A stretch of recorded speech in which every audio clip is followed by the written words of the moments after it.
Best varicose wines చికిత్సనే పొందండి. నొప్పి లేని చికిత్స కోసం సంప్రదించండి ఎవిస్ హాస్పిటల్. శరణాగతి మార్గం కార్యక్రమానికి అందరికీ స్వాగతం. మనకి ఎంత ఆశ అండి అసలు. ఇంత ఆశ కాదు, దాన్ని అత్యాశ అనాలేమో.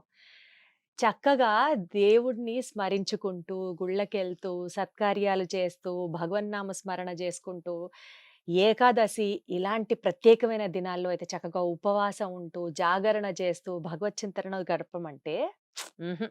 మనకంతా ఫుల్ హడావిడి. అసలు ఎప్పుడూ సమయం ఉండదు. ఎప్పుడూ పరిగెత్తడుతూనే ఉంటాం. ఇంకా ఏదో ఒక కోరికేంటో తెలుసా? కలియుగంలో ఆహ్, ఏ జపం చేస్తే, ఏ మంత్రాన్ని స్మరిస్తే మనకి ఇట్టే పుణ్యం వచ్చేస్తుంది. అంటే పుణ్యం గూడా బ్యాంక్ అకౌంట్ ఖాతాలో పెరిగినట్లు ఇట్టే పెరిగిపోవాలి. రీల్స్ టకటక చూస్తే ఎట్లా లేని సంతోషం వస్తదో, అలాగ పుణ్యం గూడా అకౌంట్‌లో టకటక పెరిగిపోవాలి. ఏం చేయాలి? ఎంతమంది డౌట్స్ అడుగుతున్నారో ఇదే పాయింట్‌కి రిలేటెడ్. సో, ఈరోజు డైరెక్ట్‌గా ఇదే మీ దగ్గర నుంచి వచ్చే ఈ డౌట్‌నే అమ్మని అడిగేస్తాను.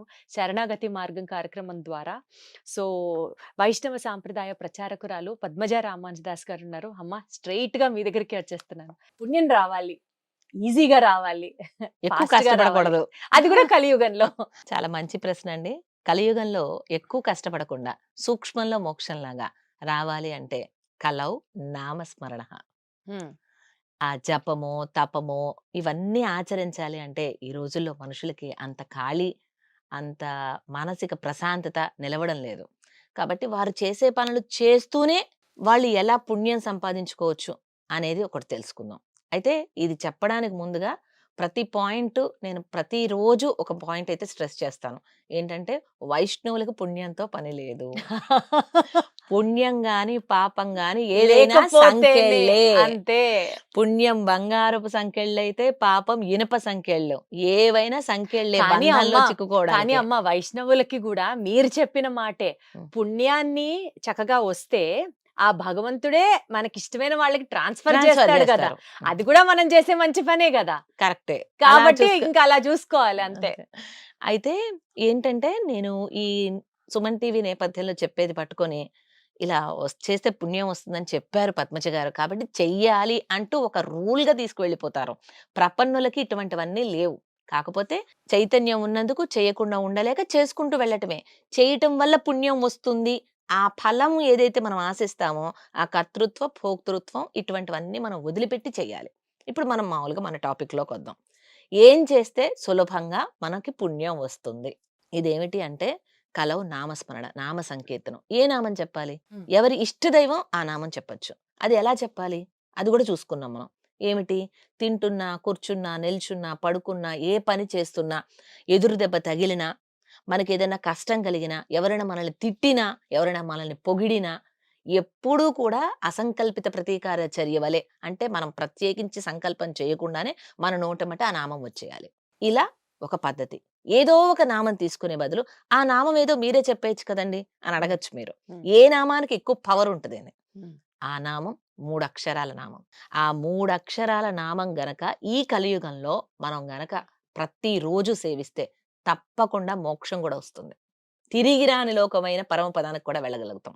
వైకుంఠానికి కూడా చేరగలుగుతాం. ఆ 3 అక్షరాల నామం ఏమిటి అనేది చిన్న సస్పెన్స్ పెడతాను. ఆ నామంతో ఎవరు దీన్ని సాధించుకున్నారనేది చూద్దాం. క్షత్రబంధు అని ఒక రాక్షసుడు లాంటివాడు. ఏమిటి అంటే తాను క్షత్రియుడే. కానీ క్షత్రియులలోకెల్లా కూడా నీచుడిలాగా ప్రవర్తిస్తున్నాడు. ఎవరు అంటే ఒక రాజుగారికి లేక లేక కలిగినటువంటి సంతానం ఈ క్షత్రబంధు. అయితే లేక లేక కలిగిన సంతానం అనేటప్పటికి గారాబం ఉంటుందిగా ఎప్పుడైనా గూడా. ఆ గారాబం అధికమైతే ఏమవుతుంది? అతి సర్వత్రా వర్జయేత్. ఈ రాజుగారు ఎంతో గారాబంగా పెంచేటప్పటికి ఆ గారాబం ఇతన్ని బాగా చెడు సావాసాలకి చేర్చేసింది. దాంతోటి చెడు సావాసాల కారణంగా ఆడపిల్లలతోటి చెడుగా ప్రవర్తించటం, ఈ యజ్ఞాలు, యాగాలు చేసేటువంటి ఋషులకు ఏవైనా ఆటంకాలు కలిగించటం, ఇలాంటివన్నీ చేస్తూ వస్తున్నాడు. ఇక లాభం లేదని చూసాడు. రాజు మాత్రం ధర్మవర్తన కలిగి ఉన్నటువంటి వాడు. అందుచేత కొడుకు ఈ విధంగా తప్పుడు పనులు చేస్తూ ఉంటే చూడలేక, ఈ రాజకుమారుడైనటువంటి వీడిని తన యొక్క రాజ్యం నుండి బహిష్కరించి వేశాడు. అప్పటినుంచి ఆయనకి క్షత్రబంధు అని పేరొచ్చింది. అంటే ఏమిటంటే అదొక తిట్టులాగా క్షత్రియుడుల్లో బంధు అంటే అది పొగడ్త కాదు. క్షత్రబంధు అంటే క్షత్రియులలో నీచుడైనటువంటి వాడు అని ఒక అర్థంలో.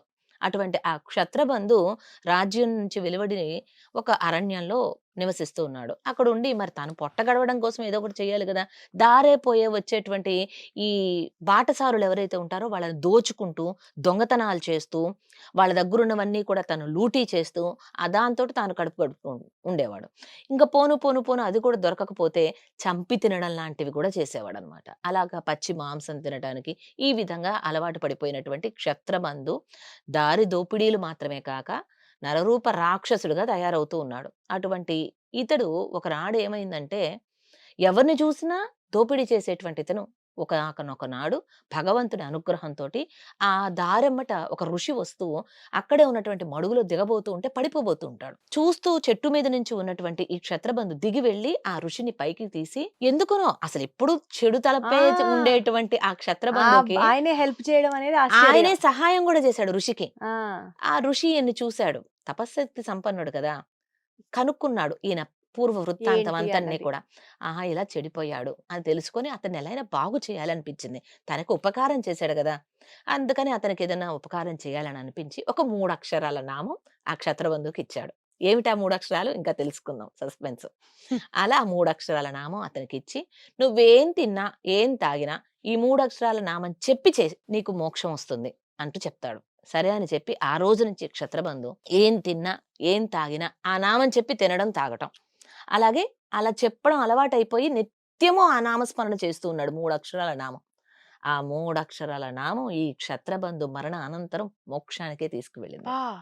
అంతటి విశేషమైన ఆ నామం ఏమిటో తెలుసా? గోవింద. అబ్బా! హ్మ్. ఎంత ఈజీగా ఉంది చూడండి. ఏమన్నా ఒత్తులున్నాయా? పులులున్నాయా? ఎంత సుకరంగా ఉంది.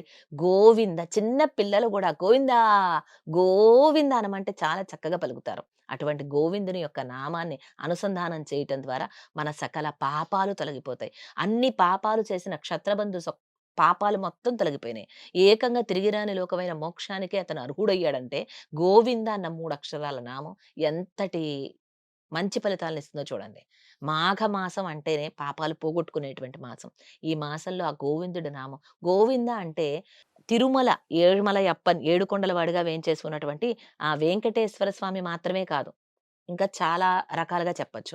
వేం కటహ అంటే మన యొక్క పాపాలను పోగొట్టేటువంటి వాడు. వేం అంటే పాపాలు, కటహ అంటే పోయేవి. మన పాపాలను పోగొట్టేటువంటి వెంకటేశుడి యొక్క నామం గోవింద. 2 శ్రీకృష్ణ పరమాత్మ నిరంతరం గోవుల్ని తన చుట్టూ తిలుపుకుంటూ ఉంటాడు. అవునా?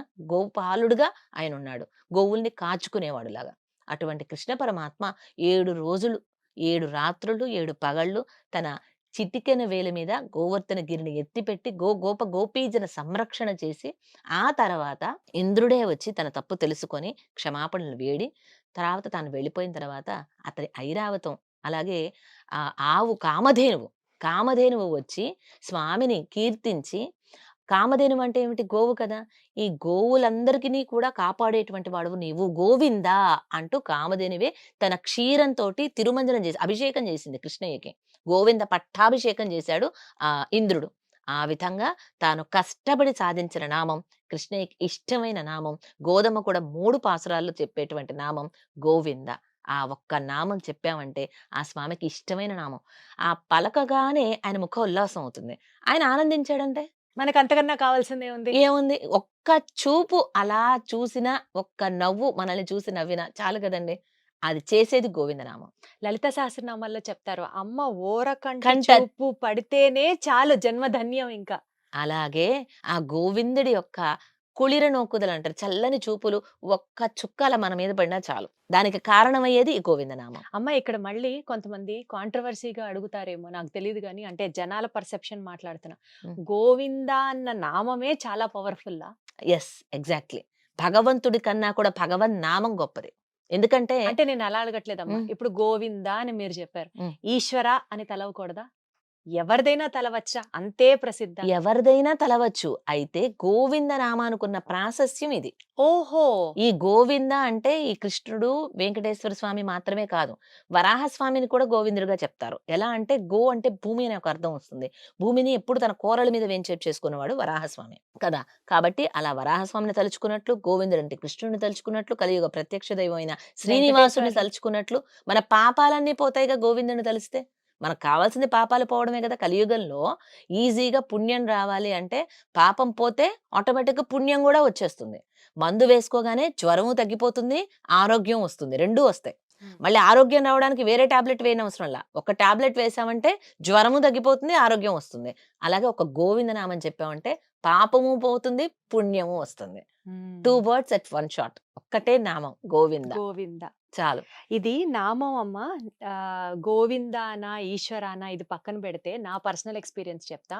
నేను దేవుడికి పూజ చేసేటప్పుడు ఖచ్చితంగా పుస్తకాలు చూసి శ్లోకాలు చదివేదాన్ని. ఖచ్చితంగా ఇప్పటికీ అంతే. నాకు నోటికి ఏది రాదు. హ్మ్. కానీ చూసి చదవమంటే ఎంతైనా చదువుతాను. బిగ్ బాస్‌కెళ్ళేటప్పుడు అయ్యో! పుస్తకాలు తీసుకెళ్ళకూడదు. దేవుడి అవును. పుస్తకాలు, కుంకుమ, విభూది ఇట్లా దేవుడికి సంబంధించి ఏవి తీసుకెళ్ళకూడదు. ఓకే. మరి ఎలా దేవుడిని ఎలా పూజ చేయాలి? ఫోటోలు, గిటోలు ఏముండవు. మరి హ్మ్. ఎలా దేవుడికి రోజు దండం పెట్టుకోకపోతే ఏం తోచదు కదా! అదొక అలవాటు కదా! అవును. ఏదో వెలితి ఉంటుంది గదా! అని హ్మ్. చెప్పి ఇంట్లో ఇట్లా పెద్దవాళ్ళని అడిగితే ఒక గురువు గారిని ఇంట్లో ఫాలో అవుతాం.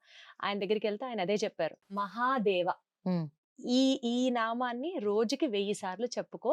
నీకు అదే శ్రీరామ రక్ష అని చెప్పి పంపించారు. ఫస్ట్ డే నుంచి లాస్ట్ డే వరకు నేను ఫైనల్స్‌కెళ్ళే వరకు గూడా రోజుకి 1000 సార్లు ఖచ్చితంగా మహాదేవ్, మహాదేవ్, మహాదేవ్, మహాదేవ్ అని ఓహ్! అనుకునేదాన్ని. Very good. అది నాకు చాలా చాలా చాలా వర్కౌట్ అయింది. హ్మ్. ఆ మహాదేవుడే గోవిందుడవ్వచ్చు, గోవిందుడే మహాదేవుడవ్వచ్చు. ఎవరైనా ఒకటే దేవుడు తలుచుకోవడం. అందుకే అన్నా మన ఇష్టదైవం యొక్క నామం తీసుకొని ఏదో ఒక నామం, ఏదో ఒక నామం. ఏదో ఒక నామం కలియుగంలో సుకరంగా తరించాలంటే నామ సంకీర్తనే.